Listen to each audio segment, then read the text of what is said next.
Africa Sport 24 ni ye farikolo ɲɛnajɛ kunnafoniw dicogo kura ye réseaux sociaux kan. N'i ko Africa Sport 24 a fɔ le grain des aigles du Mali ani farikolo ɲɛnajɛ kunnafoni wɛrɛw ka daw bɛɛ lajɛlen tulo kan.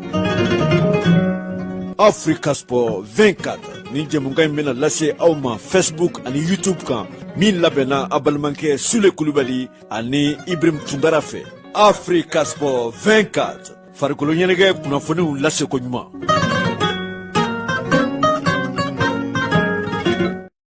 Bonsoir à tous les abonnés de la page Africa Sport 24. Bienvenue sur le plateau des Grains des Aigles. C'est Ibrahim Tunkara avec Ousmane Bokoum. Bonsoir Ousmane. Tu étais jusqu'à Bordeaux pour voir ce match du Mali. Mali-Japon. C'est pas passé comme on voulait. On va venir sur le match, mais on va attendre un peu, comme d'habitude, laisser le temps aussi au public de venir sur le plateau. Ousmane, il y avait quand même beaucoup de Maliens là-bas au stade, beaucoup d'Africains, comme on a vu en tribune, qu'il y avait beaucoup d'Africains, de différentes nationalités qui étaient présents. Ouais, déjà, premièrement, bonsoir à tous les abonnés de la page Africa Sport 24. Bonsoir Ibrahim et voilà. Et oui, exactement. Franchement, j'ai été surpris du déplacement des Maliens de Paris, parce que même pour la petite anecdote, quand j'étais au guichet, il y avait un mec de Bordeaux qui disait qu'il était choqué de voir autant de Maliens et qu'il y avait autant de Maliens à Bordeaux. Et il pensait que j'étais un Bordelais. Je lui ai dit non, on a tous fait le déplacement pour la majorité. Donc franchement, on était vraiment beaucoup. Il y avait une super ambiance, rien à voir avec le match contre Israël. Il faut dire la vérité. Les Japonais, c'est un peuple super discipliné et accueillant. Donc très tôt, ils faisaient des photos avec nous. Il y avait une superbe ambiance avant le match. Et je tiens à remercier tous les Japonais qui étaient là et tous les supporters maliens. Et d'autant plus que par rapport à ça, en fait, j'ai été surpris du nombre de personnes qui m'ont reconnu par rapport à l'émission. Et franchement, ça fait super plaisir de voir qu'au final, on fait un travail sur le long terme et que les gens soient contents de pouvoir nous voir. Donc, une grosse dédicace au frère de Toulouse que j'ai vu. D'ailleurs, j'ai sa carte. Je vais passer une petite publicité pour lui. Sidibé K Import-Export. 8 Impasse Michel Welver 31 200 Toulouse. Son numéro, c'est 06 37 29 20 05. Ceux qui veulent en savoir plus, essayez de l'appeler. Et voilà. Un grand big up à lui, au grand frère de Malabry aussi, de Châtenay-Malabry. Un grand merci à lui pour les encouragements et tous les mecs de Paris que j'ai vus qui m'ont encouragé par rapport aux interventions sur la chaîne. Franchement, ça fait grave plaisir de se retrouver ensemble.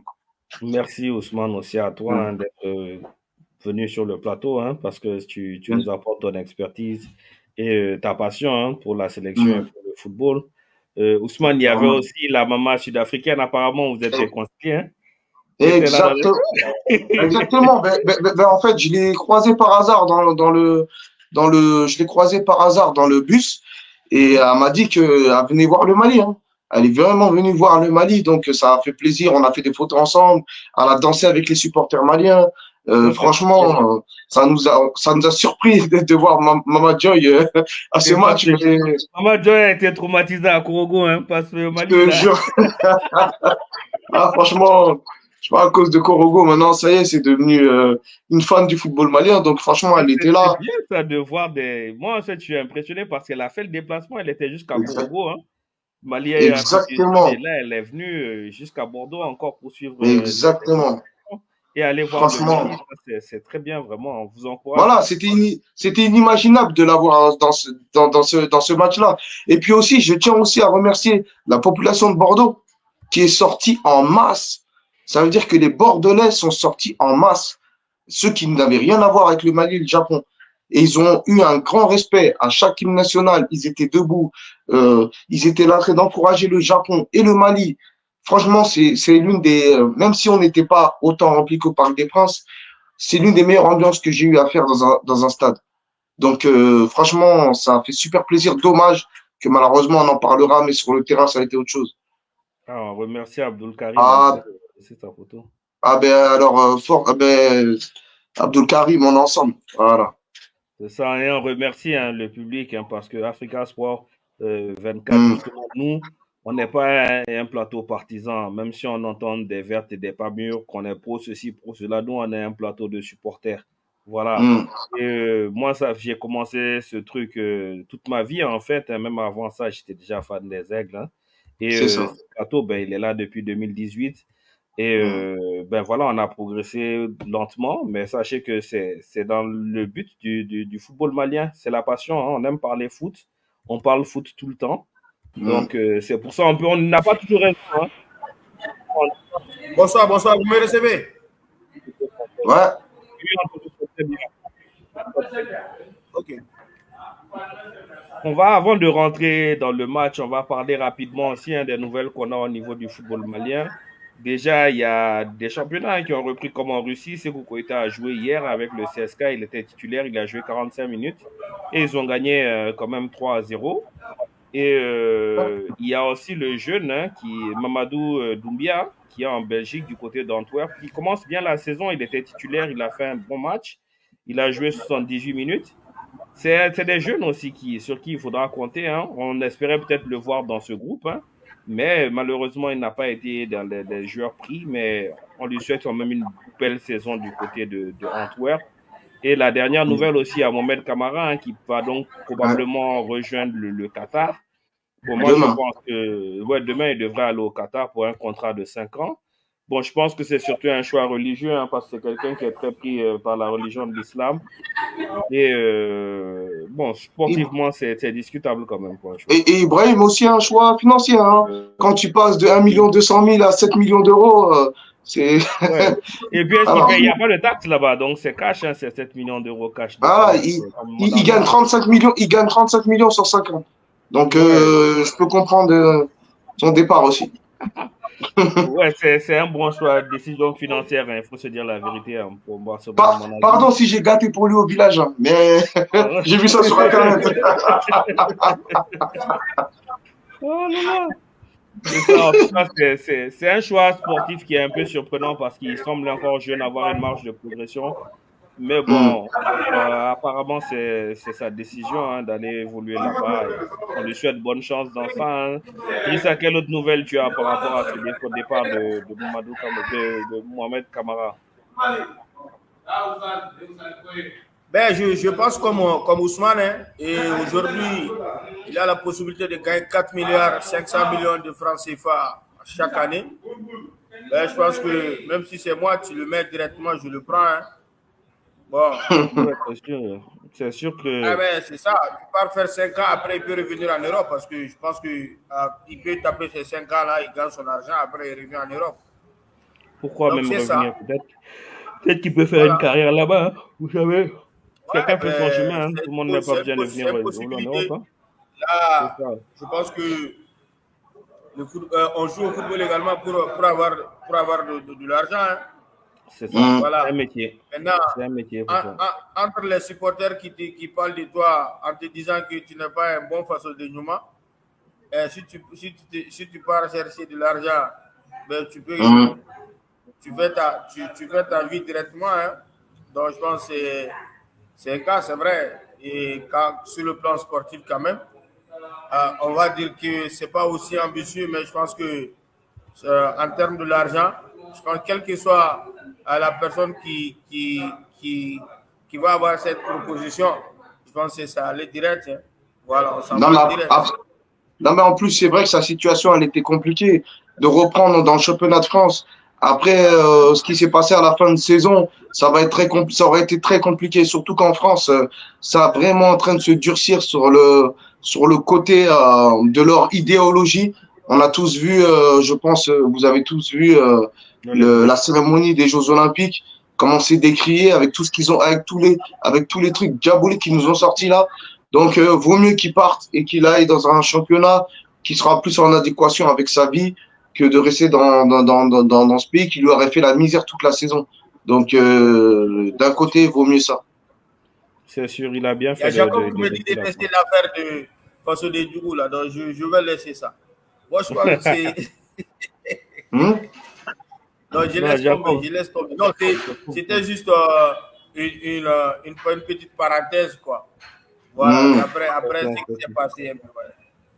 C'est certain. En tout cas, côté transfert, les choses ne bougent pas trop, hein, comme côté malien. Hein. On parle de El Bilal, hein, aussi du côté de Stuttgart.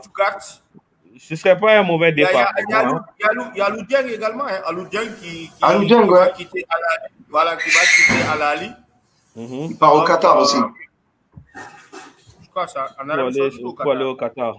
Ah, peut-être en Arabie Saoudite, mais j'ai cru voir Qatar. Ouais, peut-être aussi c'est en Arabie Saoudite. Ok, c'est en Arabie Saoudite. Je pensais donc, quand tu vois, je pense que tout ça là, c'est des ambitions pour avoir l'argent.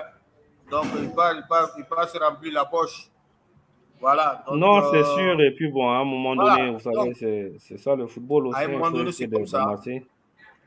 D'amasser son cash et d'avancer. En tout cas, on va voir toute l'évolution, hein, autour de nos joueurs et de leurs décisions de transfert, et surtout voir après quelle situation on sera en équipe nationale 1, hein, parce que là aussi, il n'y a pas, on n'en sait pas plus pour le moment, hein, avec la situation confuse autour de la sélection.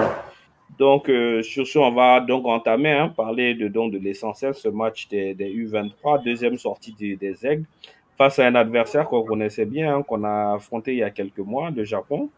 Et malheureusement, le Mali a perdu ce match 1-0, un match où, quand même, faut le dire, pour la plupart, le Mali avait dominé, hein, et aurait mérité de gagner. On était même en phase de domination et on a encaissé ce but, hein, sur une erreur de Youssouf Sissoko. Hein. Je pense qu'il aurait dû faire la faute dès le départ. Hein. Quand tu es pris de vitesse, il faut faire la faute avant que l'adversaire ne crée le surnom adverse. Ça n'a pas été le cas et ça a entraîné un but. Et malheureusement, le Mali a été incapable d'égaliser, hein, malgré le pénalty de la dernière seconde, hein, que Cheikh Doumbia a raté. Maintenant, bon, pour moi, ce pénalty, c'est un peu anecdotique, en fait, parce qu'en réalité, 1-1 ou perdre 1-0, si tu ne gagnes pas, on est dans exactement la même situation. Hein, parce ouais, bien sûr. On est obligé de gagner le dernier match. Si on avait fait 1-1, on se retrouvait avec 2 points. Le Paraguay avec 3 points. Donc, on est obligé de les battre. Et on a perdu, on a 1 point. On revient au calcul. Non, ça change rien. En fait, il fallait gagner le match. Même si on gagnait le deuxième match, ça allait être la même chose. C'est qu'on allait être dans les calculs, soit on fait un match nul ou bien on gagne, ou bien soit un match nul, on se bat. Donc, c'est pourquoi depuis l'autre jour. Non, mais au moins là, on allait être. Oui, mais c'est pas les mêmes calculs. C'est pas les mêmes calculs. Tu sais qu'avec un match nul, tu passes. Voilà, tu sais. Et de l'autre côté, t'as pas la pression de l'Israël parce que tu sais que l'Israël, c'était déjà fini. Alors que là, qu'on le veuille ou non, l'Israël fait aussi partie de notre calcul. Il suffit je sais pas pour quelle raison, le Japon nous met pas la meilleure équipe et que l'Israël, au final, surprend tout le monde et gagne avec une différence de but plus large que nous et que celle du Paraguay. Et ben finalement, on peut faire une performance contre le Paraguay et c'est l'Israël qui passe. Alors que si on avait gagné, voilà, c'était plus calme pour nous. Mais vous savez, moi, dans ça, des fois, je vais reprendre la théorie du danger de Rigobert Song. Hein. C'est dans les matchs décisifs, là, l'équipe qui part en se disant, si je ne gagne pas, je suis out, là. En général, c'est elle qui gagne plutôt que celle qui se dit, ouais, je peux faire match nul, je peux faire ci. Parce qu'en fait, tu cogites trop dans ta tête, quoi. Or, quand tu t'arrives dans ce match et tu te dis, ouais, les gars, il faut qu'on meure sur le terrain, sinon on rentre à la maison. Mais là, dès la première minute, tu vas à l'abordage. Et celui qui calcule trop, en fait, il se met à aller au combat, or qu'il est déjà en difficulté dans le match. Donc, des fois, c'est mieux celui qui est déjà conscient qu'il est en danger, n'est déjà plus en danger. Mais celui qui pense qu'il est en sécurité, c'est lui qui est en danger. Donc, je crois un peu à la théorie de Rigobert Song. Et puis, bon, cette équipe, qu'on se dise la vérité aussi, c'est un peu l'équipe des comebacks. Hein. C'est une équipe qui s'est construite sur les comebacks. Ils étaient mal partis pour se qualifier à la CAN. Hein. En ayant perdu 3-1 à Dakar. Hein. Mais ils sont revenus à Bamako, ils ont fait 4-0. Ou bien c'est 3-0 qu'ils ont fait à Bamako. 3-0, mais... Ouais, mais Ibrahim, ils ont ramené Superman, ils ont ramené Batman. C'était pas la même chose. Non. On sait très bien, moi... Épisode 1. Épisode moi, 2... Oui, mais Ouais, mais l'épisode 2, ils ont ramené Kamori. Moi, j'étais au stade. J'étais au stade. S'il n'y avait pas Kamori et Néné d'Orgelès, on ne s'en sortait pas. Donc, c'est la stratégie en ayant fait descendre des A qui nous a fait gagner ce match-là. Sinon, on ne s'en sort pas. On n'était pas là sans eux. Il faut dire la vérité. Abdoulaye Touré, vous savez, moi, je viens sur le plateau pour donner l'espoir aux gens, hein, parce qu'il faut toujours y croire jusqu'à la dernière minute, hein, même si c'est compliqué. Hein. Donc, voilà. Ce que je dis en off, je ne le dis pas sur le plateau. Hein. Voilà, au plateau, j'essaie d'avoir un message parce que je pense que nous aussi, on doit être aussi un vecteur de paix, je sais pas, de sentiments de bonheur pour les gens. On n'est pas là pour invoquer le stress et le malheur aux gens. En plus, Abdoulaye, laisse mon travail. Pourquoi tu veux qu'Ibrahim il vole mon travail? Mon travail. Moi, j'essaie de donner espoir, hein, même si je. Passe mon travail. Des fois, j'y crois pas, mais je viens pour dire. C'est important, il faut positiver. C'est important. Parce que, quoi qu'on dise là, c'est qu'on a quand même une possibilité de nous qualifier. Ça, c'est. Non, c'est même pas qu'on aime. Tout est jouable, en fait. Tout est jouable, en fait. Tu sais, si tu n'as pas pris 2 victoires, si tu n'as pas gagné dans le groupe, en fait, le dernier match, tout est jouable, en fait. Tout est jouable. On n'est ni qualifié, ni rien. Même si on avait gagné, comme Ousmane l'a dit, si on se plantait le 3e match, on était éliminé. Hein? Voilà. On était éliminé. Si tu n'as pas gagné tes 2 premiers matchs, ben, tu n'es pas rassuré au 3e match. Tu n'es jamais rassuré au 3e match. Voilà. Et comme je disais, là, le 2e acte de cette équipe, ben, c'était même à la CAN U23. Hein. On a gagné le premier match, on s'est fait battre par l'Égypte. On était mal barré pour se qualifier. Hein. Et après, on a battu cette équipe du Niger, hein, un penalty. Et puis le 2e but là, du grand, là, j'ai oublié son nom, le grand attaquant. Là. Ou bien c'est Chekna qui a marqué le 2e but, je ne sais plus c'est qui. C'est Gaucher qui a marqué. Et puis, non, c'est Chekna qui a marqué le 2e but, le 2-0. Qui nous a qualifiés face au Niger. Donc bon, on espère aussi un comeback de la même manière, hein, un 3e comeback de cette équipe dans ce tournoi face à une équipe paraguayenne. Quand même, si on revient à la production de l'équipe, hein, moi j'ai trouvé qu'il y avait un peu de mieux, hein, par rapport au premier match. Quand même. Parlons d'abord de la composition. Je crois que vous aviez annoncé, comment dirais-je, pourquoi pas Cissé. Finalement, Cissé, il a été titulaire. Je pense que quand tu regardes un peu, c'est le seul changement opéré. Parce qu'en termes de confiance également, après l'erreur, il y a Ali qui vient de mettre un commentaire. Là. Il a dit quoi même? On va faire comme le parcours de la Côte. Exactement. Bonsoir Ali, hein. Bienvenue sur le plateau. Bon, on va gagner. On va gagner parce que là également, quand tu regardes son commentaire, le parcours de la CAN, c'est quoi? C'est quart de finale, non? Parce qu'après cette étape, si on se qualifie demain, on espère tous qu'on va se qualifier. On a l'espoir devant nous. Là, en termes de qualité technique, tout ça là, c'est plus que les autres adversaires de notre poule. Hein, quand tu regardes l'espoir aussi. C'est pas grave, on doit pour ça. Donc, concentrons-nous sur ce match-là et analysons poste par poste. Comme la dernière fois, Ibrahim, on est avec toi, Ibrahim. C'est ça. Donc, au niveau du gardien, hein, s'il n'y avait pas. Bon, déjà dans la compo, hein, il y a eu un changement. Il a sorti Zélé pour ramener Cissé, ce que je trouve qui était positif, hein, parce que Cissé, c'est un leader de défense. Au-delà de l'aspect tactique et technique, c'est aussi un leader de défense. Je pense qu'il a un peu mieux tenu, hein, même s'il faut dire qu'il y a eu des flottements défensifs qui étaient quand même inquiétants. Au milieu, il a gardé son même groupe. Hein, il n'a pas fait d'autres changements à part incorporer Cissé, hein, réellement dans son sens de départ. Maintenant, la production globale de l'équipe, moi, j'ai trouvé qu'on a fait un meilleur match que face à Israël.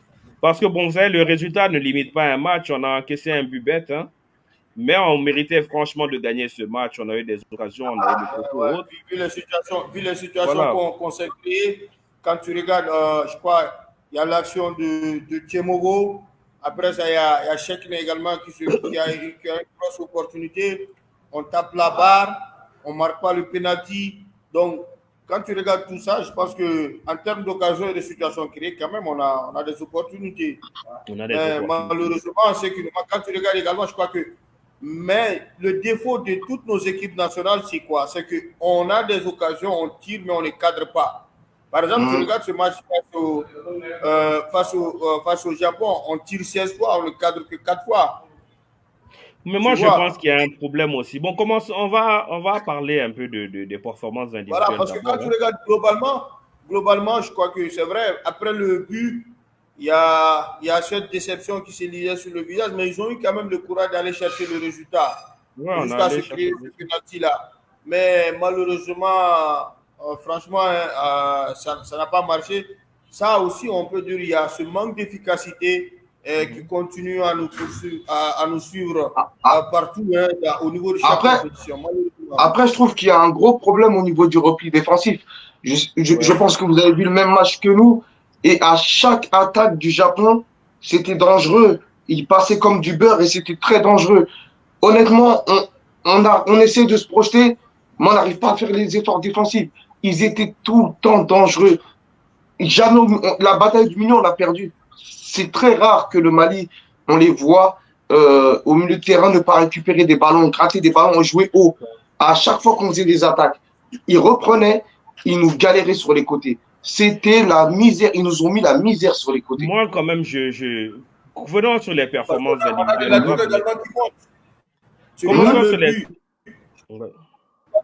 Quand le gars il dépassait Youssouf, il y a Foudé qui était derrière. Le plus défensif n'a pas été.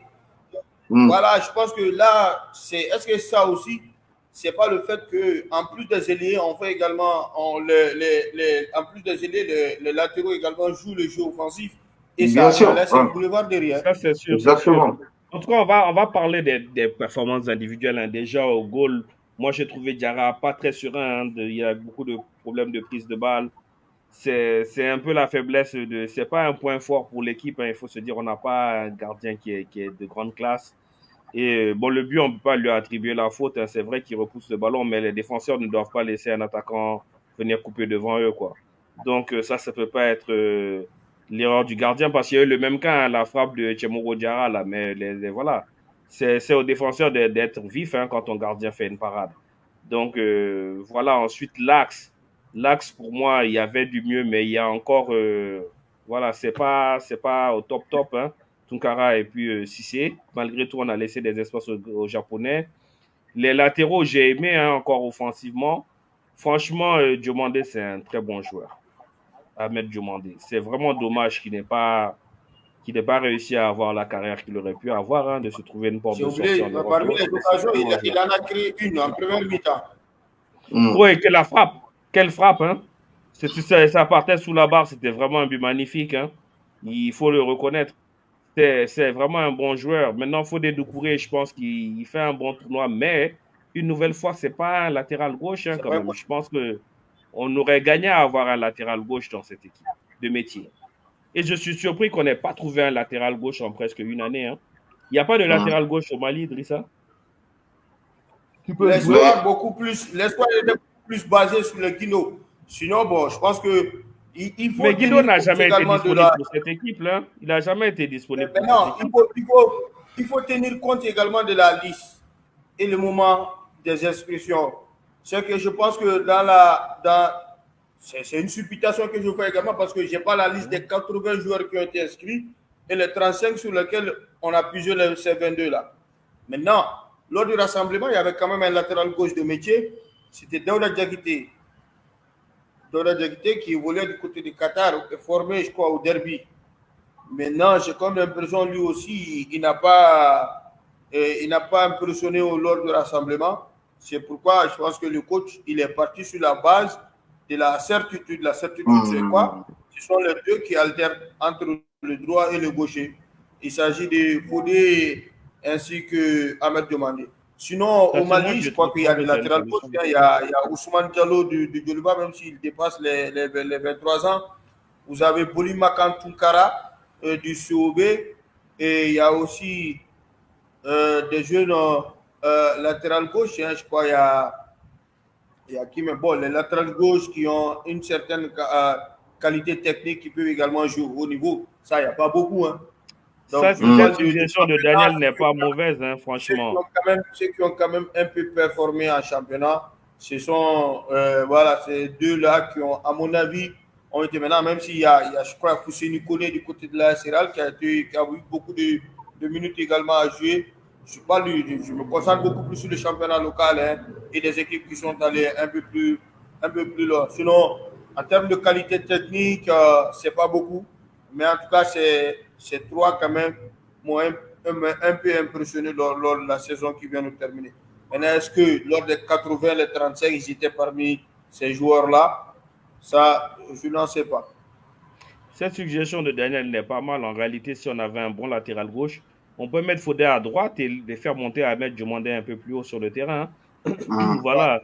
Et il est offensif, il pourrait aussi jouer le rôle. En tout cas, c'est un handicap pour notre équipe.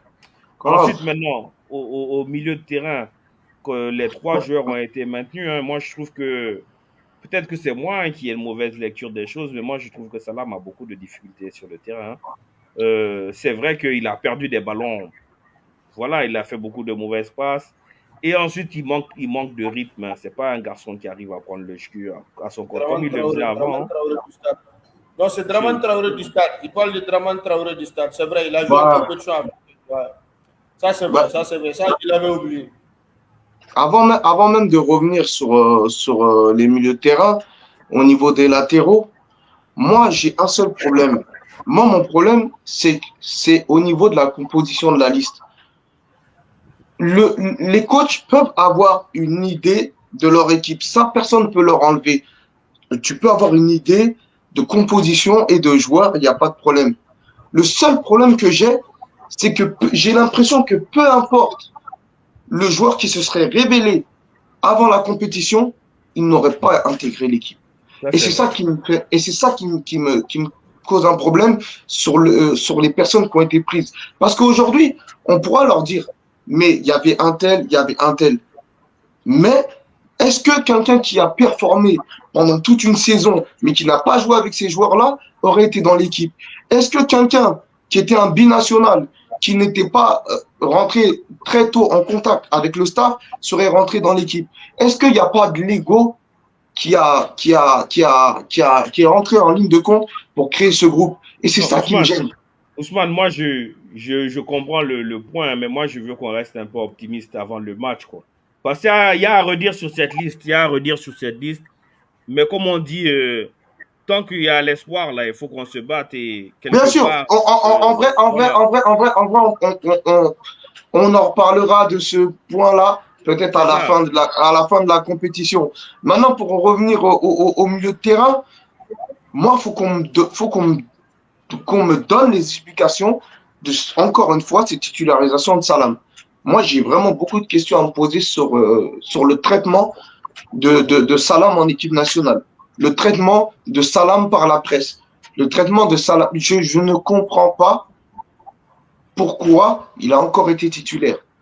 Je pense que vous avez tous vu le même match que moi. À un moment donné, il a une balle au milieu de terrain. Il a un 1-2 avec Diomandé. Et son gros problème qu'on lui reproche depuis le début, c'est de ne pas jouer vers l'avant. Je ne sais pas si vous vous rappelez de cette passe. Il lui remet la passe derrière. Diomandé lui dit, mais je suis parti. Et il se prend la tête avec lui.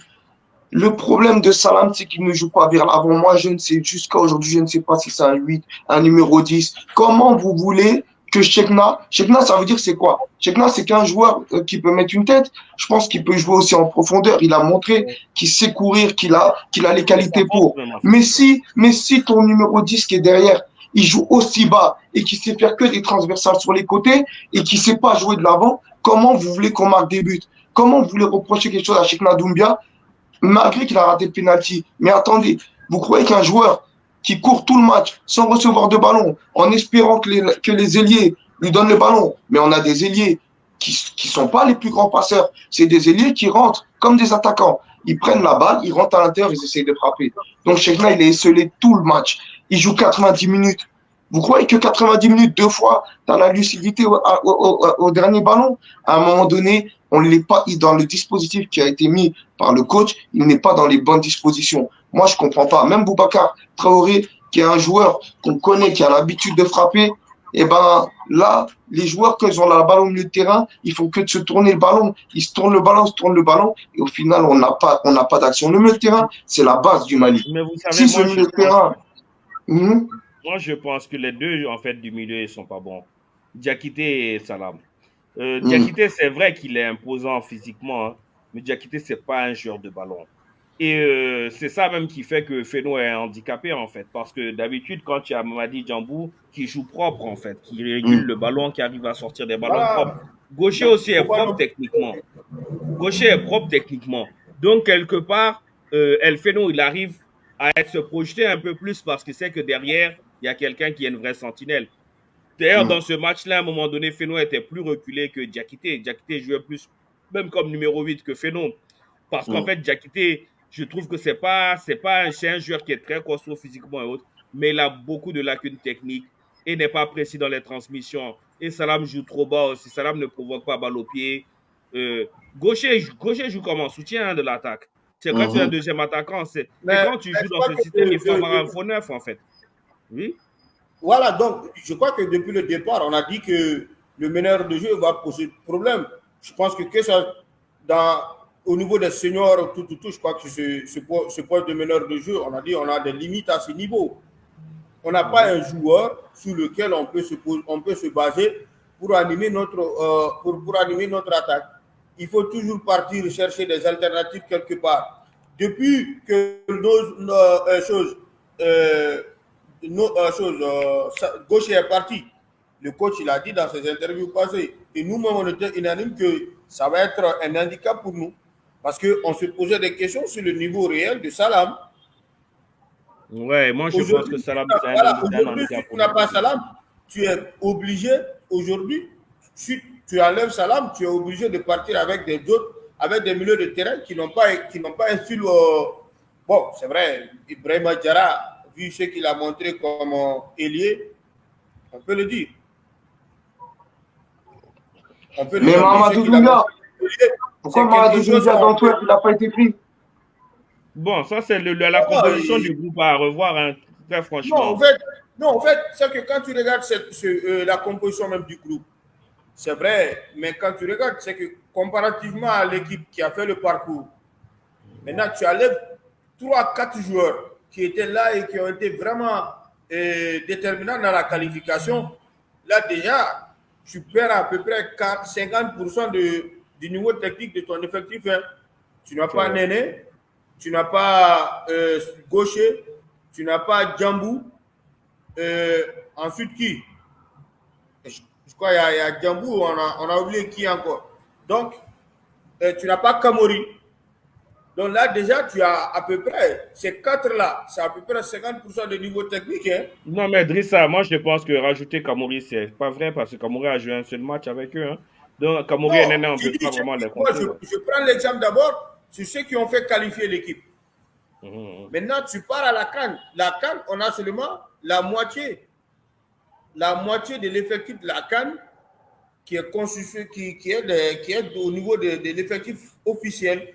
C'est que quand tu regardes les 18 joueurs là, tu as 9 joueurs qui étaient à la CAN.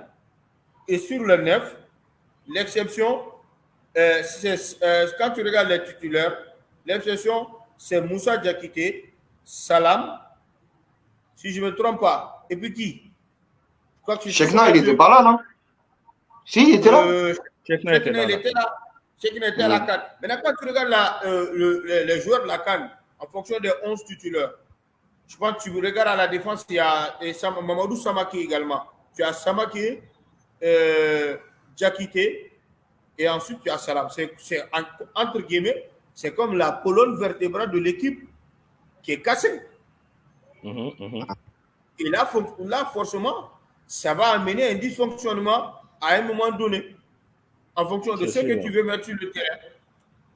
Donc, c'est pourquoi on est parti avec des limites. Tout le monde le savait. Maintenant, on pensait qu'il y a certains joueurs sur lesquels on pensait qu'ils allaient quand même nous surprendre et nous revenir avec d'autres choses. Mais malheureusement, c'est ce qui n'a pas été le cas. C'est ça, en tout cas. Voilà, donc justement, comme on le dit le plus souvent, la plus belle femme ou la plus belle fille du monde ne peut donner que ce qu'elle a. Maintenant, en fonction de l'effectif qu'on a, ce qu'on peut mettre sur le terrain, aller chercher un résultat, c'est ce qu'on a. Mais malheureusement, il faut reconnaître que les joueurs là, il ne faut pas les mettre à un niveau qu'ils n'ont pas. Comparativement aux Japonais, quand tu regardes l'effectif du Japon, les 11 qui étaient titulaires, par rapport à nos joueurs, Tu sais que rares sont nos joueurs qui évoluent dans les championnats de niveau Ligue 1. Alors que côté japonais, ils sont nombreux là-bas. Donc parfois, on connaît notre niveau, mais on oublie le niveau également de l'adversaire. Maintenant, c'est quand tu connais le niveau de l'adversaire, là, comme ça, tu ne peux pas espérer beaucoup. Mais oui, mais alors, ouais, mais Drissa, dans ce cas-là, c'est pour ça qu'avant même la fin du tournoi, je me pose la question sur la manière comment les joueurs ont été pris dans cette équipe. Je me pose la question. Il y a des absences, il y a eu des manquements dans le choix des hommes. Il y a des manquements, parce que entre les joueurs qui peuvent pas venir, ça on peut le comprendre. Monter une équipe pour les Jeux Olympiques, c'est très difficile. Mais il y a des joueurs au niveau de niveau dans lequel ils jouaient qui auraient pu venir dans cette équipe. Et finalement, ils sont pas venus. Donc à un moment donné, on veut bien accepter de se dire, faire un constat, ouais, mais eux, ils jouent à tel endroit, ils jouent à tel endroit. Mais pourquoi on les a pris? C'est ça. Non, en fait, c'est ça. Maintenant, parmi ceux qui ne sont pas là, qui sont éligibles pour être à la CAN, en fonction de la construction de la liste et la liste de la CAN, et l'espérance posée sur le senior qui devra en principe, renforcer l'équipe, les absences. Et quand tu regardes tout ça, si tu ne sélectionnes pas ceux qui sont là, je pense que tu n'as pas encore, au-delà du réservoir qui te reste, tu n'as pas encore de joueurs qui arrivent à ce niveau. Si. Mais Mamadou Camara, 8 buts en Ligue 2. Montre-moi un joueur offensivement qui a ces statistiques dans un niveau comme ça. Il fait partie des joueurs qui ont partagé le communiqué. Mais c'est pas ça, non. Mais lui, il a eu 23 en fait. C'est pas un joueur. Drissa, tu sais. Ça, alors là, c'est la meilleure. Alors là, c'est bon. C'est ça en fait c'est ça. Ah, j'avais pas vu ça. Non, Drissa, tu sais bien qui. Drissa, de toi à moi, il n'aurait pas été. Communiqué ou il n'aurait pas été. Tu le sais, Drissa. Il n'aurait pas été. Non, il n'aurait pas été. Non, parce que le communiqué est sorti, il y avait déjà le groupe là-bas à Kabbalah. Ben oui. Il l'a jamais appelé. Il n'aurait pas été. Voilà, donc justement, quand tu regardes un peu, quand tu fais cette analyse globale là, en fonction du réservoir qui te reste et ceux qui sont là-bas, je pense que ceux qui sont là-bas ont quand même un niveau assez élevé, plus que ceux qui restent quand même. Pourquoi Djenepo n'a pas été pris? Il n'a pas fait le communiqué? Il n'a pas fait le deuxième communiqué. Il n'a pas fait. Non, il a fait le deuxième. Il n'a pas fait le premier. Il a fait le deuxième, mais il n'a pas fait le premier. Le premier, la liste, elle est sortie, il n'avait pas fait le deuxième. Exactement, ça c'est vrai. Voilà. Ça n'a rien à voir avec les communiqués là. Est-ce que Djenepo, il était dans la construction des 80 listes provisoires qui avaient été non, la liste n'était pas bonne. La liste n'était pas bonne. C'est ça qui a été notre handicap en fait. On s'est plombé parce qu'on a quelque part choisi. Il faut regarder le niveau, il faut accepter ton niveau. Le résultat oui, mais là, non, le truc c'est quoi, Drissa? Le débat c'est quoi en fait? C'est que le niveau aussi, les limites de ce groupe-là, ben, elles étaient connues. Surtout, le problème c'est que quelque part, le coach a été loyal avec les hommes qu'il connaissait. C'est ça. Au lieu de viser en fait de renforcer son effectif. Ben oui, juste il faut être honnête. Parce que quand on se dit sportivement, il n'y a aucune logique qui n'est pas Mamadou Camara dans ce groupe parce qu'il est meilleur que tous les attaquants qui sont là. Il est plus polyvalent que tous les attaquants qui sont là. Aujourd'hui, s'il y avait Mamadou Camara dans ce groupe-là, il allait jouer en attaque ou en soutien de Cheikhna Doumbia à la place de Exactement. Il allait produire plus que ça. Peut-être qu'il aurait marqué des buts pour nous. Parce que voilà, face à des jeunes avec son gabarit et sa puissance physique, il allait faire encore plus de différence. Et Ibrahim Diawara de Lyon. Voilà, il est meilleur que beaucoup qui sont sur le terrain. Hein. Moi, je suis désolé, on a eu une loyauté. Et on a pris des joueurs que je ne comprends pas. Moi, je suis désolé, je ne peux pas comprendre qu'on ne prenne pas Diawara pour prendre Diakité que je vois sur le terrain, hein, qui pour moi n'est pas, je ne suis pas sûr que ce soit un joueur professionnel. Hein. Il a le gabarit, certes, mais il a beaucoup de lacunes techniques, hein, ce joueur-là. Hein. Moussa Diakité. Et c'est un joueur qui joue en Espagne en plus. J'espère, je ne sais pas trop comment il va jouer en équipe première. Hein. Je lui souhaite de réussir. Hein. Mais vraiment, techniquement, ce n'est pas ça. Donc, quand on quitte le milieu, voilà, comme on a dit globalement, peut-être le choix des hommes était à revoir. Hein. Maintenant, l'attaque, moi, je trouve que c'était le côté positif de l'équipe. Parce que les deux Diarra, c'était les meilleurs joueurs du Mali. Hein. Tchemouro Diarra et Brahima Diarra. Et d'ailleurs, je pense que à ce niveau-là aussi, il faut reconnaître aussi une faiblesse tactique de notre équipe. Notre équipe n'a aucun plan de jeu à part donner le ballon à ces deux garçons-là. Malheureusement. Et leur demander de se débrouiller. On n'a aucune tactique à part leur donner le ballon et leur dire de se débrouiller, de faire des différences. On ne combine pas avec eux, on leur envoie juste le ballon, écouter, dribbler et essayer de faire quelque chose. Mais ça fait longtemps qu'on n'a pas vu le Mali jouer où on ne comprend pas ce qu'ils veulent faire en fait. Ça commence à faire longtemps que le Mali a un ADN et qu'on commence à comprendre le style du Mali. Là, j'ai l'impression de revoir le Mali en 2005-6, quand on avait pourtant des Djila, des Seydou Keita, ou faire des simples passes, ça devient compliqué, il n'y a aucun, je comprends pas. C'est ça, c'est au bonheur la chance. Les deux Diarra là, prenez le ballon, et bismillah, Inch'Allah que Dieu il fait, c'est ça le jeu du Mali. C'est ça, ouais. Il n'y a pas de vraie combinaison. Hein. C'est la vérité, c'est ça. Donc, là, on est dans la prière. Comme Madame Silva, on est revenu dans la prière. Parce qu'il y a cette absence du lien au milieu de terrain qui doit le milieu ne fait pas de différence. Le lien entre l'attaque et les ailiers. Parce que l'ailier, quand il a un latéral qui est bloqué, et celui qui doit chercher, c'est qui? C'est son meneur de jeu pour se sortir de la situation, pour que ce meneur de jeu puisse trouver un décalage ou une passe en profondeur pour l'attaquant. Mais malheureusement, comme tu l'as dit, on n'a pas ce meneur de jeu là. Maintenant, celui qu'on a, lui aussi, sa force, c'est quoi? C'est trouver les transversales sur le côté et mettre les ailiers en 1 contre 1. Et celui qui parvient à déplacer, soit il tire, soit il donne un retrait. Et à chaque fois, il y a un pied et qui vient pour contrer. Maintenant, au-delà de ça, je pense qu'il y a les frappes lointaines qu'on doit également chercher parfois. Parce que si on combine et qu'on arrive aux surfaces et qu'il y a une densité devant nous, mais c'est qu'est-ce qu'il faut? Il faut trouver des situations où on peut mettre un milieu en situation pour qu'il puisse tirer et cadrer. Non, mais le problème, c'est quoi, Drissa? C'est que le bon frappeur du milieu, là. Le bon frappeur du milieu, quand même, c'est Feno. Mais le problème, c'est que Diakité, il n'est pas bon, en fait. Donc, Feno est obligé de jouer en sentinelle. Et donc, Diakité, il est là, il va au duel et autres. Mais il n'est pas bon dans les transitions. Donc, lui, quand il est en position de frappe, voilà. Mais c'est lui qui touche la barre ou c'est qui frappe sur la barre, en fait? C'est lui qui a frappé sur la barre? Damba. C'est Demba Diallo? Ouais, voilà. Diakité, c'est le pénalty. C'est le pénalty qu'il obtient. C'est le pénalty qu'il obtient. En tout cas, bon, moi, je changerais le milieu. Hein. Sans autre, je changerais le milieu. Moi, je tenterais la gagne face au Paraguay. Et clairement, j'alignerais Issouf et El Feno. Je passerai avec Brahima devant en soutien de trucs, de Cheikhna Doumbia. Mais le problème d'Emba Diallo aussi, il ne tourne pas. Hein. Vraiment, il ne tourne pas. Il ne tourne vraiment pas. Hein. Je me demande même, est-ce que ce n'est pas mieux de sortir Wilson du groupe et d'emmener Soufi Maïga, d'emmener quelqu'un d'autre sur le couloir? Parce qu'en fait, c'est en cas de blessure. Hein, si tu ne peux pas sortir un joueur tant qu'il n'est pas blessé. Mais il est blessé, non, Wilson?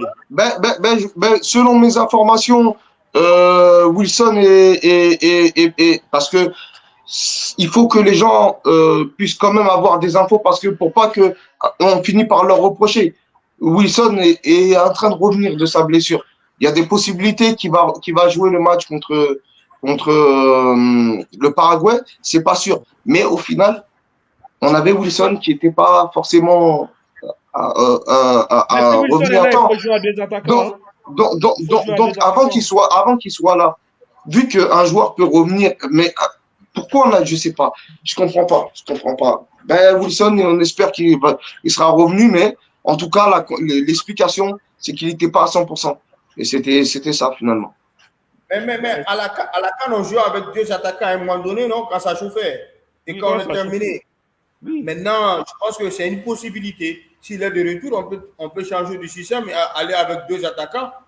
Et voilà, en fait. Même pendant le match, tout dépend. Si on n'arrive pas à marquer de but, d'essayer de changer d'animation. On dirait qu'on commence avec quelque chose. Il faut qu'on meure dans ça. On a fait 2 matchs, ça n'a pas marché. Parce que moi aujourd'hui, ce que je ferais, c'est quoi aussi? Une autre option. Écoutez, on garde le gardien, on garde la défense, mais on fait jouer Cissé latéral gauche. Comme ça, on ramène truc là. Diomandé au milieu droit. Diomandé en ailier. Ouais, en ailier. Tu laisses Neymar à gauche. Tu vas avec El Feno et truc là. Comment il s'appelle? Et Issouf. Moi ou bien le problème il est où? Voilà. Vous m'entendez, non? Vous m'entendez? Moi, je t'entends, ouais, je t'entends. Voilà. Donc, quand tu démarres comme ça, ben, devant, tu as Brahima Diarra et Cheikhna Doumbia. Comme ça, en deuxième mi-temps, tu fais rentrer Wilson. Tu passes avec un 4-4-2, quoi. Tu passes en 4-4-2. Mais je trouve qu'on manque beaucoup il y a beaucoup d'incompréhension sur le fait qu'on met pas beaucoup en avant le fait que Colisako il joue pas. Mais Colisako il fait pas une super entrée contre l'Israël, c'est vrai, mais il joue pas à son poste. Mais Colisako il était monstrueux à la CAN. Je comprends pas l'explication de pourquoi il joue pas. Il était monstrueux à la CAN. Là, on dirait qu'il va pas nous apporter en rentrant. Mais si c'est le Colisako qu'on a vu à la CAN, mais ce gars-là, en tout cas meilleur que Diakité. Ah, mais bien plus que meilleur que Diakité. Il était au même niveau qu'un Boubacar ou un Djambo. Les trois, ils formaient un trio infernal. C'est vrai qu'ils formaient un très bon trio. Hein. Aussi peut-être de remplacer Diakité avec Koli. Hein. Et puis, ils mettaient des frappes de loin. Vous vous rappelez pas des frappes de Colisako? Colisako, il se projetait, il casse des lignes. C'est un joueur qui casse des lignes. Ça se trouve que même lui, en 10, ça serait une bonne pioche. Moi, je l'ai vu casser des lignes. C'est un 8 comme Pogba qui sait dribbler, qui sait casser des lignes et envoyer des frappes cadrées de loin. Moi aussi, il joue dans l'axe, oui. Il est intéressant, Koli, dans l'axe. Ah oui? C'est pas un joueur de couloir, mais il est intéressant dans l'axe. En tout cas, moi, je changerais franchement Diakité et Salam, je les sortirais de l'équipe. Voilà. Ah, moi, je ne comprendrais pas que Salam y reprenne.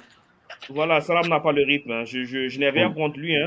Mais je suis objectif. Hein. Moi, je parle que pour l'intérêt du football malien. Hein. Et ma vision, peut-être que j'ai tort, mais je suis obligé de dire ce que je pense. Hein.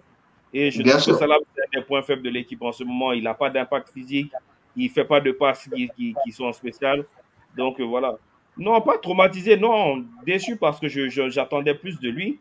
Mais aujourd'hui, je trouve qu'il ne fait pas assez de différence pour être sur le terrain. Je préfère mieux avoir un Koli sur le terrain et avec un Feno qui peut au moins amener l'impact physique, gagner beaucoup de duels. Tu laisses Issouf derrière en sentinelle qui peut réguler un peu le ballon aussi, qui est propre techniquement. Et devant encore nos trois attaquants là, hein, qui sont là et qui vont essayer de faire quelque chose. Mais il faut faire des changements au milieu. Hein. Je n'ai pas la formule magique. Mais le coach connaît son groupe et il doit faire des changements. Mais imagine, tu joues contre une formation de Paraguay qui évolue en 3-4-3. Quand ils n'ont pas le ballon, ils sont recroquevillés derrière avec 5 défenseurs. Et quatre milieux de terrain et un seul devant. Et quand ils ont le ballon, ils sont en 3-4-3. Là, sur le plan technique, tu es limité. Mais tu mets ta force où? Je pense que c'est là-bas, c'est ça, c'est cette réflexion qu'on doit également faire. Peut-être que le coach, il nous regarde, peut-être qu'on peut lui proposer des solutions. Parce que les Paraguay, ils évoluent en 3-4-3. S'ils n'ont pas le ballon, c'est 5 derrière, 4 milieux de terrain et un seul qui va rester là-bas. Maintenant, sur le plan technique, toi, tu es limité. Tu fais quoi? Tu bases ta force où? Encore une fois, c'est sur le jeu de profondeur, sur le jeu en profondeur et les centres. Et là, il va falloir que tu aies deux attaquants devant et tu joues en 4-4-2 plat. Et les ailiers ou bien ceux qui sont beaucoup plus offensifs, tu les fais revenir sur le côté. Là, tu passes sur le côté et tu essaies de faire des bons centres également pour ces jeux d'attaquants qui sont là-bas. Parce qu'il faut reconnaître que le Paraguay, ils vont aussi jouer en défendant leur score parce que le match, lui, les intéresse. Oui, mais tu sais, Ousmane, ça, c'est dangereux aussi d'aller avec l'idée que tu vas défendre le score à 90 minutes. C'est un match de football, il y a trop de faits de jeu. S'ils vont et qu'ils nous attendent, ils vont perdre le match, hein, le Paraguay. Parce que c'est vrai qu'ils ont battu cette équipe israélienne. Bon, c'est dans la fin de l'année qu'ils les ont battus. Et ils ont pris aussi une raclée face au Japon. Hein. Bien vrai qu'ils ont eu un carton rouge, ça ne justifie pas tout. Donc, s'ils vont avec trop de certitude face à nous, nous, on est la meilleure équipe du groupe. Hein. Qu'on passe ou pas, on est la meilleure équipe quand même de ce groupe. Maintenant, on n'a pas peut-être eu les points, c'est le football. Mais s'ils nous prennent de haut, ils ne sont pas une équipe qui peut nous prendre de haut non plus. Hein. Voilà, c'est pourquoi je dis est-ce qu'ils vont nous prendre de haut? Parce que je pense pas. Ils jouent eux aussi, ils jouent en bloc média. Et ensuite, ils ont quand même, quand tu regardes les buts contre l'Israël, ils ont des frappes quand même hors de la surface de réparation. Donc, il va falloir beaucoup faire attention. Et Ousmane a parlé d'un fait. Ça, c'est un fait. C'est que nous, dans notre transition défensive, on est faible, on laisse trop d'espace. On laisse trop d'espace. Maintenant, ce sont ces détails-là qu'il va falloir corriger. Il faut que les jeunes jouent en équipe. Et comme ça, on peut espérer quelque chose. Parce que attention qu'à trop vouloir gagner, on ne va pas se faire punir. Hein. Et ça, c'est la recette miraculeuse du Mali. Hein. Ça, c'est nos ingrédients parfaits. Ça, on va dominer, on va tout faire pour essayer de marquer et on va encaisser un but. Et après, on va faire quoi? On est même capable d'essayer de garder le score alors qu'on est éliminé. Nous, on comprend le foot à l'envers. Ça veut dire que j'espère vraiment qu'on arrivera à gérer le fait de vouloir marquer et en étant solide derrière. Ça va être très, très, très compliqué comme match. Mais il faut. C'est ça que j'aime cette équipe, en fait, quelque part. Parce que cette équipe-là, c'est l'équipe des comebacks. Hein. Ils ont perdu 3-1, ils sont revenus. C'est vrai qu'il y avait des renforts. Ils ont gagné le dernier match là, de qualification face au Niger. Hein. C'était chaud aussi. Hein. On a été patient, on a gagné, on a mis nos 2 buts en deuxième mi-temps. Non, on n'a jamais eu de parcours facile, en fait, ces gars. Ouais, ça c'est vrai. En tout cas, dans leur parcours, quand même, peut-être que ça peut être l'élément déclencheur. Ce match peut être l'élément déclencheur également pour eux. Ça peut être un élément déclencheur. Parce que rappelez-vous, la CAN 23, l'équipe n'avait pas trop le niveau aussi. Hein. C'était face au Niger qu'ils ont relevé la tête pour se qualifier. Et ensuite, ils ont fait le match de leur vie face au Maroc. Hein, où tout le monde voyait le Maroc nous écraser. Parce que d'ailleurs, le Maroc avait écrasé tout le monde jusqu'au Mali. Hein. Donc, nous, on a bousculé cette équipe marocaine sérieusement. Hein, or qu'ils avaient surclassé la compétition. Donc, voilà, il faut qu'ils se mettent à la tête, c'est pour moi. Demain, s'ils parviennent à faire les 10 premières minutes qu'ils ont fait contre l'Israël, avec plus de précision et d'efficacité, je pense que demain, on emballe le match. Hein. Non, moi, je pense qu'on va gagner. Hein. Pourquoi? Parce que vous savez, je reviens toujours sur ma théorie du danger. Hein. Quand tu n'as plus rien à perdre, là, tu ne calcules plus, en fait. Le Mali, là, dès la première minute de jeu, on va aller à l'abordage, en fait, parce qu'on sait qu'on n'a pas d'autre choix que de gagner. On va chercher à gagner le match. Et voilà, eux, par contre, ils vont essayer de réfléchir, ils vont essayer de voir comment faire, comment quoi, que nous, on va aller comme des morts de faim. Hein. Donc, dans des coups comme ça, si on marque, c'est eux qui sont déstabilisés. Parce qu'ils n'ont pas de plan de jeu. Peut-être qu'ils, même s'ils ont un plan de jeu mentalement, tu te dis tout le temps, j'ai besoin d'un match nul pour me qualifier. Donc, voilà. Donc, moi, j'y crois pour mardi.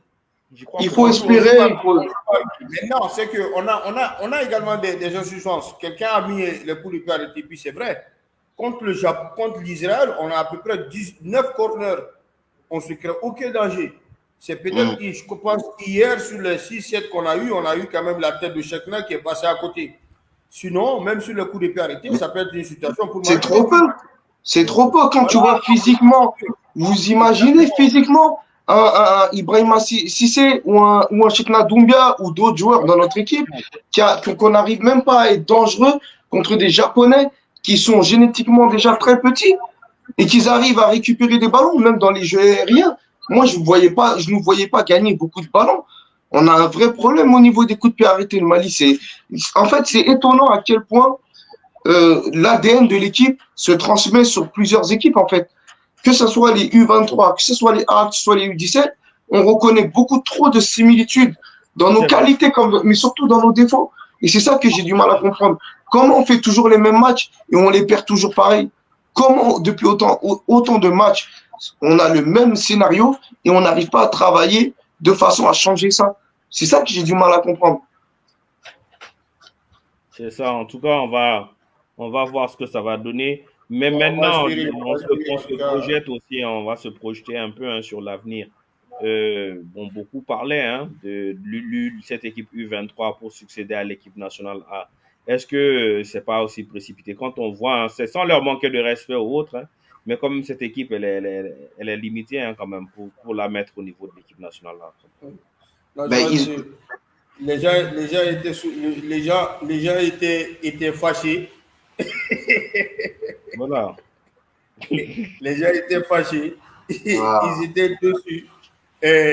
Donc, ils avaient dans le ventre et ils devraient faire sortir.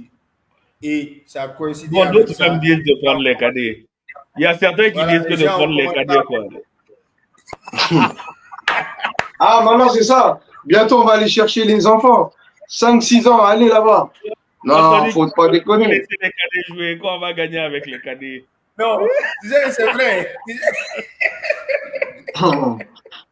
Ah, les Maliens. Ils ont été troisième à la Coupe du Monde. Donc, il faut qu'on aille avec les cadets. On va gagner. On va battre. On va aller à la canne avec les cadets. Non, je pense On va que prendre 5 on à était 0. trop- On va choquer les enfants. Là. Les enfants vont être traumatisés à vie. Les Bakalou, là, on va les traumatiser à vie. Parce que Non, tu sais que non, les Malais, ils aiment trop leur pays, ils aiment trop leurs joueurs vous savez et quoi, ils aiment pas la défaite. Parce que tu sais, nous avons des supporters qui sont des supporters du Real, du Barça, qui ont l'habitude de gagner. Donc, ils n'ont pas l'habitude de beaucoup de défaites. Maintenant, quand les défaites s'enchaînent là, ça devient difficile. Donc, c'est difficile également pour eux d'accepter. Mais je crois qu'il faut savoir accepter nos échecs également et tirer les enseignements pour avancer. C'est ça qui nous manque. C'est ça. En fait, c'est ça qui nous manque. Parce que c'est ce que Bon, tu non, viens de mais- dire. Hier, moi, j'ai vu ça sur un groupe. Après la défaite seulement, il y a quelqu'un qui a dit, c'est vous qui avez dit les I-23, non? Quelqu'un a dit non. Que c'est les cadets dont tu parlais. Quelqu'un a dit non. Maintenant, là, on veut avoir les I-20. Parce que bon? ils étaient troisième au monde. Non, c'est parce que je vois dans les commentaires, là, il y a d'autres qui parlent de l'affaire Balek Yalko et qui a apparemment eu son passeport ivoirien ou autre. Ben, c'est son choix. S'il a décidé de jouer avec la Côte d'Ivoire, qu'est-ce qu'on peut y faire? C'est ça, hein? Peut-être qu'il faut reconnaître que c'est un joueur qui a été formé en Côte d'Ivoire. Hein? La même manière qu'on réclame Yves Bissouma, les Ivoiriens peuvent réclamer Malik Yalko. Hein? Donc, s'il a décidé d'aller là-bas, ben, bonne chance à lui. Hein? Je pense que le Mali l'aurait appelé. Hein? Finalement, le Mali l'aurait appelé. Mais malheureusement, le scénario qu'on a aujourd'hui, on pouvait pas le prévoir, c'est vrai. Mais dans tout le calcul qu'on s'était fait, on aurait dû l'appeler avant. Maintenant, en vrai, quoi qu'il en soit, J'ai une information différente de ce que vous avez. Avant? Il était à Abidjan. Il voulait un passeport ivoirien. Mais c'est avec le passeport malien qu'il a fait son transfert. Donc c'est pourquoi, même quand vous voyez sur ces différents transferts, on voit le numéro, on voit le drapeau Mali. C'est le passeport malien qu'il a. Hein. Voilà. Même si vous l'appelez demain, le gars il sera là. Mais là, les agents également sont vraiment, il faut les convaincre. Il y a tout ça là-dedans. C'est vrai, il y a le jeu. Mais il y a l'aspect sportif également qui compte beaucoup pour la carrière du joueur. Mais il va falloir également, voilà, parce qu'on est dans une situation où forcément, et il y a la Côte d'Ivoire également qui va vouloir aller le chercher également. Mais aujourd'hui, l'information que moi j'ai, c'est qu'il a un passeport malien. Et ces transferts ont été faits avec ce passeport-là. Donc, il avait. Donc, voilà. Donc, là. Non, mais de toute façon, on dit ça. La vérité, c'est quoi? C'est que Malik a 1000 chances d'être appelé au prochain regroupement des Aigles. Hein. Quel que soit le sélectionneur ou les joueurs, hein, il a des chances d'être dans ce nouveau. Parce que maintenant, on est en reconstruction. On est en reconstruction aujourd'hui. C'est une réalité. Donc, quelque part, si tu es en reconstruction, tu vas essayer d'injecter certains jeunes. Hein. Mais je pense pas, moi, parce que quand je vois comment on sélectionne les gens, je vois pas pourquoi Malik Yalkouye rentrerait dans le schéma d'une sélection. Parce qu'aujourd'hui, la sélection, elle est basée sur les joueurs souvent qu'on connaît sur le territoire malien depuis 10, 15 ans ou je sais pas quel âge. Ça veut dire qu'en vrai de vrai, vu comment c'est en train de se passer, il n'y a aucune raison que dans leur calcul, ils se disent ben, pour ne pas perdre Yalkouye, on irait le prendre. J'ai l'impression qu'il ne fait même pas partie c'est nous les supporters qui avons des stratégies. Mais j'ai l'impression que la fédération n'a même pas de stratégie pour le petit. Et au vu de comment c'est en train de se passer, je vois pas pourquoi il viendrait chez nous. C'est ce qui est inquiétant. Bon, parce que c'est un Malien. Hein. Si tu es Malien dans ton cœur, ben, tu viens toujours dans ton pays. Hein. Et moi, en tout cas, à sa place, ben, la Côte d'Ivoire, c'est vrai qu'il est né là-bas. Il n'est pas né là-bas, il est né au Mali apparemment. Ah bon? Mais il est agrandi. Apparemment, il est né au Mali, hein, d'après ce que j'ai vu. Là, il est né à Badiangara. Et En il est plus. parti en Côte d'Ivoire jeune, en fait. Et il y a fait sa vie. Mais ils n'ont jamais donné la nationalité ivoirienne. Nous, au moins, les Ivoiriens qui sont au Mali, là, on leur a donné la nationalité malienne. On les a fait jouer avec les équipes de jeunes du Mali. On leur a donné Mhm. l'opportunité d'être des professionnels. Les Ivoiriens ne lui ont jamais donné ces opportunités-là. Maintenant, une fois arrivés en pro, ben, ils te disent de venir jouer avec eux. C'est vrai que tu as fait tes trucs là-bas, mais ils ne t'ont pas considéré comme un Ivoirien. Et en Donc, si plus, tu... Ibrahim, si Yalkouye, il est, bon, il fera son choix, hein, mais je pense que vous avez tous dû voir sur les pages la fausse information qui était sortie en disant qu'il avait choisi le Mali, etc., etc. Fallait voir dans les commentaires les Ivoiriens comment ils répondaient. De toute façon, il n'a pas sa place. De toute façon, ce joueur-là, c'est son problème, blablabla, blablabla. Jusqu'à ce qu'il a dû se justifier que les informations sont fausses. Mais voilà comment, quand ils pensaient qu'ils voulaient jouer pour le Mali, ils se sont comportés. Donc, à un moment donné, on n'est jamais mieux que chez soi. J'espère que ce petit prendra la bonne décision. C'est sûr, parce que voilà, c'est un Malien avant tout et lui-même doit comprendre ça. Mais bon, fondamentalement, son choix, ça lui appartient, hein. Voilà. S'il va jouer avec eux, ben, on peut rien y faire. Il y a d'autres joueurs qui sont maliens. Et puis moi, je pense qu'il y a beaucoup de talent au Mali au milieu de terrain aussi, hein. C'est vrai que le jeu de La Alkoye, concurrence il a est eu la rude, hein. chance de sortir, mais il y a d'autres jeunes au Mali. Moi, je pense que les jeunes de sa génération, hein, comme Sekou Kone ou Amidou Makalou, c'est des très bons joueurs. Le jeune Mamadou Doumbia qu'on a là-bas en Belgique, c'est un très bon joueur aussi. Le Mali n'a pas de problème au milieu de terrain, on a des problèmes d'attaquants. Voilà, C'est s'il ça. y avait un buteur malien qui était d'origine ivoirienne ou autre, voilà, c'était un enjeu plus compliqué parce qu'on ne produit pas d'attaquants voilà, hein, qui marquent beaucoup de buts. Mais un milieu de terrain, on veut tous les talents pour le Mali, hein, ça c'est sûr. Mais bon, fondamentalement, il faut respecter son choix. On ne peut que lui offrir ce qu'on a, hein. Voilà, on ne peut pas lui offrir ce qu'on n'a pas. Donc, voilà. Mais, mais On d'ailleurs, sait les... mais d'ailleurs, je pense que vous pouvez m'informer plus que moi parce que je ne connais pas beaucoup le petit. Le petit Sangaré qui est au PSG, là, qui a mis 35 buts là, en 28 matchs là, à ses 16 ans. Mais comment ça se fait que lui, Ouais, il n'est pas dans les. c'est un joueur de Momo Sissoko. C'est qu'il a Mhm. quitté le Mali jeune. Il est arrivé en France avec ses qualités. Mais là, je crois ils ont trouvé un bon centre pour le mettre là-bas, c'est au PSG. Il commence à briller. Mais je crois que c'est que bon, en tout cas, pour moi, hein, si on a Momo Sissoko, je pense que lui, quand même, il va le conseiller quand même de voler avec le Mali. Ah, on espère, Donc, hein. voilà. Donc, maintenant, il y a un autre aspect, c'est que aujourd'hui, au niveau des catégories jeunes, l'expérience, il est beaucoup plus basée sur les jeunes qui sont là. Maintenant, c'est arrivé au niveau mondial qu'on essaie d'avoir ceux qui ont des qualités ou un niveau un peu élevé que ce qu'on a pour venir renforcer les secteurs dans lesquels on est faible, pour renforcer le niveau de l'équipe. C'est comme ça que je comprends en fait. Maintenant, je crois que... Ah, il joue au PSG, le type, hein. Il joue pas à l'AS Mandé ou il joue avec l'élite. Oh, c'est quoi? C'est qu'aujourd'hui, on s'est dit, un joueur qui évolue au PSG, est-ce qu'on va l'appeler à aller jouer un tournoi IFOA, par exemple? Non, il Tu n'ira vois pas. un peu. Le club ne va pas le libérer. Voilà. Donc, maintenant, si c'est la CAN et qu'on a un niveau, on n'a pas un élément important dans un secteur dans lequel il peut, la CAN, on peut dire là, c'est aller chercher un trophée majeur. Au niveau mondial, on dit c'est la Coupe du Monde, on peut. Donc, je pense que c'est comme ça un peu. Sinon, les jeunes, ils sont nombreux. Hein. Maintenant, avec la stratégie actuelle, c'est quand on arrive au niveau supérieur, on essaie de renforcer le niveau de l'équipe par des jeunes joueurs qui sont maliens et qui ont envie de jouer pour l'équipe nationale. En même temps, la réserve aussi, c'est pas toujours indicateur. Hein. Sinon, Khalifa Koulibaly marquait beaucoup de buts en réserve du PSG. Hein. Et voilà. Hein.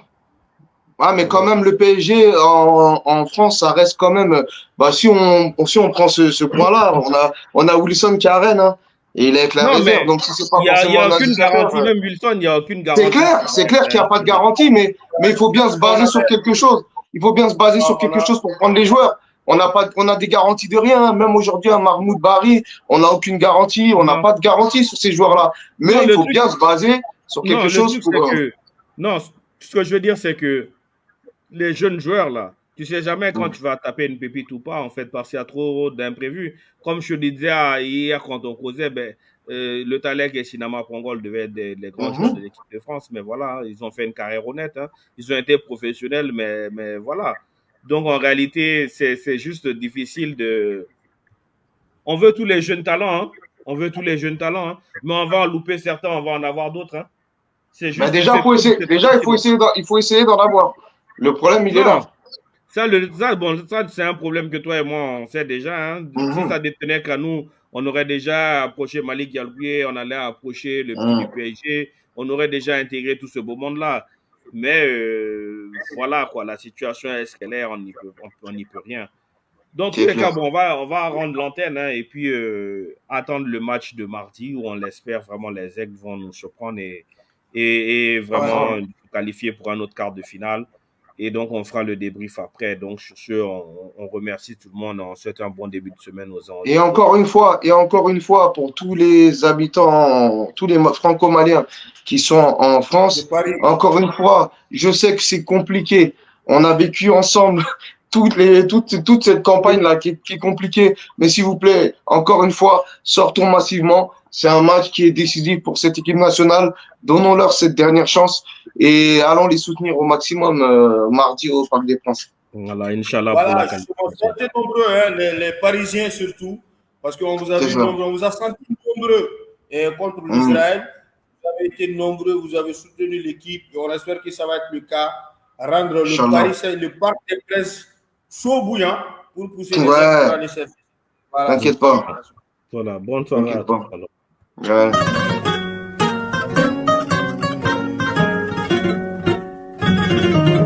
Africa Sport 24.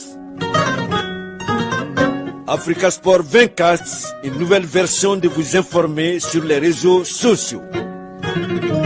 Africa Sport 24 sur Facebook et YouTube, c'est aussi le grain des Aigles du Mali et d'autres informations sportives. Africa Sport 24, une émission préparée et présentée par Souley Koulibaly et Ibrahima Tungara. Avec Africa Sport 24, c'est vous informer